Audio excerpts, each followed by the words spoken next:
Welcome to our weekly podcast of Rational Emotive Behavior Therapy, REBT, and I'm joined with Kevin Benbow, an REBT therapist, and Chris Rossini, our tech engineer. And REBT is Rational Emotive Behavior Therapist. It was therapy. It was devised by Albert Ellis many years ago, and as a result of this, it started a revolution in psychotherapy toward cognitive behavior therapy, CBT, from the older Freudian model. And REBT starts with the premise, first stated by Epictetus, or maybe even earlier, that our emotions do not come from situations, but they come from our thinking.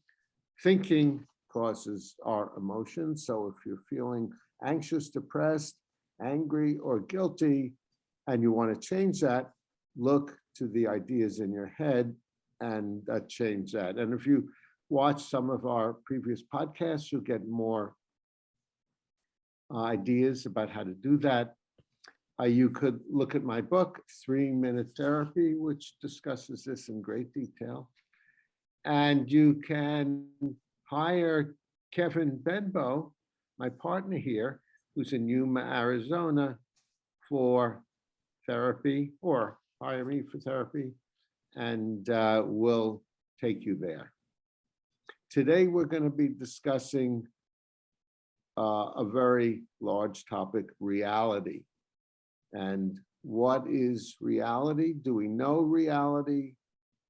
And if not, can we get an approximation of it? So I'd like to start, Kevin, just by defining reality. And reality is that which exists.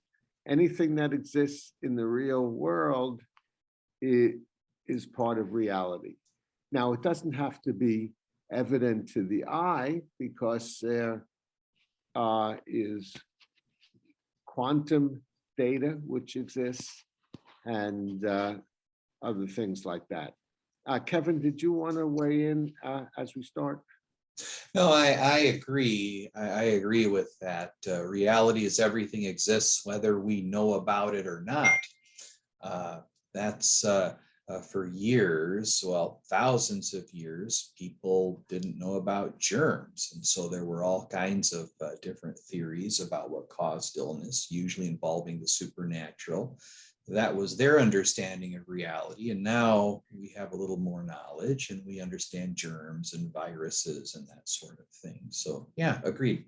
Yeah, and then in terms of us as humans, knowing objective reality, we're subjective beings. We have our brains interprets the world through its lens, and its lens is often imperfect. We're imperfect humans. So we don't have a one-to-one correspondence with objective reality in terms of how we see it. So another way to express that is we're all subjective beings, and we can get closer to the objective reality, mainly through science, setting hypotheses, testing the hypotheses, and getting closer. But as humans, I don't believe we ever have a one-to-one correspondence reality. And since we are psychologists, not scientists, and many of you are probably not scientists, all we can do is take guesses. And the way this relates to REBT is when we teach the 3-minute exercises, or the ABCs, where A is activating event, B is irrational belief, C is undesirable emotional consequences, D is disputing or questioning the irrational belief, E is the answer to the question, F is new feeling. At D, we say, what is the evidence for our belief? For example, I must do well and get approval, or else I'm no good. And when we talk about evidence, we're trying to get closer to the objective reality as we as close as we subjectively can.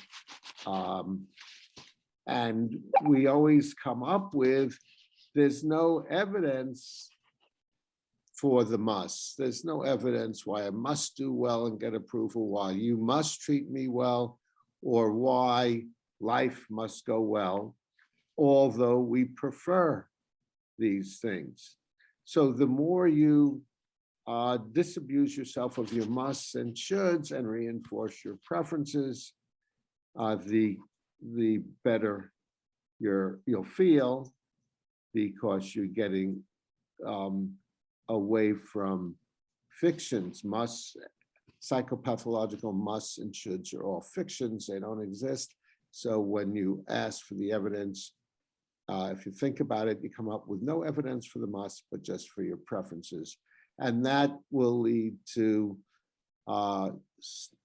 emotions, but undesirable emotions, negative emotions, desirable negative emotions, because they're in line with reality. So if I would like Kevin to love me and approve of me all the time, and he doesn't, then I would reasonably feel sad, disappointed, regretful. But that makes sense because it comes from my preference. Whereas if I thought Kevin must love me and I suspected he didn't, then because of that must, I'm likely to make myself depressed or anxious. And then there are, one way people get to closer to reality is through consensus. What do most people think about a particular thing? Now, this could help being a little more accurate in terms of what's going on, but not necessarily, because if we look at the history of science, science gains by leaps and bounds through paradigm shifts, where at one point it was thought that the Earth was the center of the universe. That was a paradigm then. But then, even though Galileo and other scientists, or Copernicus, thought that, but then the consensus changed. And now the consensus is the Earth is not the center of the universe. Kevin, I had a few more things I wanted to say about this. Did you want to chip in now? Yeah, I just wanted to go back to what you said about the shoulds and the musts. Well, I agree that, pardon, I don't think humanity will ever fully grasp the nature of reality. I just think it's too big of a concept, and our brain is finite. My personal view is that the brain simply evolved to allow us to survive in this particular world, and knowing absolute reality is not essential to survival. That said, there are some things out there that are definitely not real, definitely not reality, and those are precisely many of the demands that we make on our surroundings. If I going to your definition, what you said rather, about my must be approved of, that's just simply not true. There is no commandment. There's nothing written in the sky. It's not a law of physics that says I must be approved of. That said, my preference about being approved of, I'd like people to approve of me. I'd like them to agree with me. That is reality. That's the reality of the situation. I would like it, but it doesn't have to happen. And so that's kind of how I see it as it relates to REBT. Yeah, well said, Kevin. I did want to comment on something you said about our brains have evolved to allow us to survive.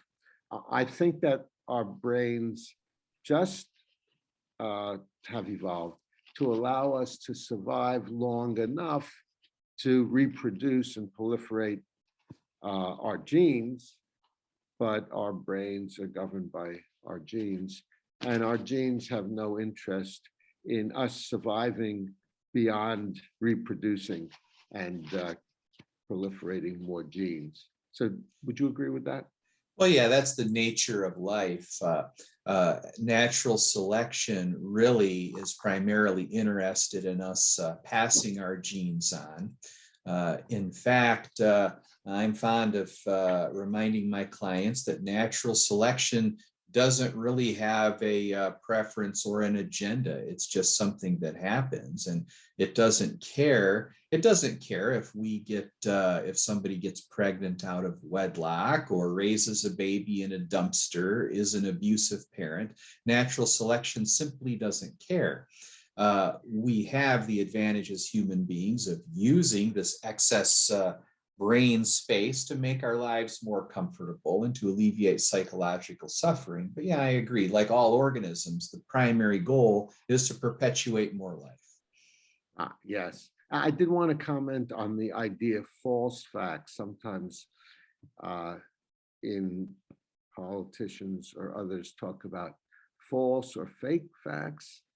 And it's my view, and I'm interested in hearing your opinion, Kevin, all facts are less than true for the reasons we're giving, since we're all subjective. So in a sense, all so-called facts are false and that they're not 100% accurate. So I think it's sort of a meaningless term to discuss anything as false facts or fake facts in that sense.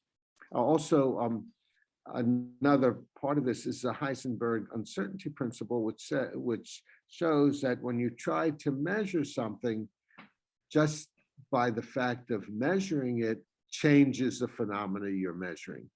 So another reason why you could never get a total understanding of reality. Yeah, agreed. Yeah. Okay. So we can. I didn't have anything else to say about that. So let's wrap it up. So if you enjoyed this podcast, please give us a like below, and your comments, questions, challenges, suggest subjects for future podcasts, volunteer to be a guest. From time to time, we have a guest, and that's always fun. Donate to Patreon to help support us, and subscribe to 3 Minute Therapy podcast to stay on the rational side of life.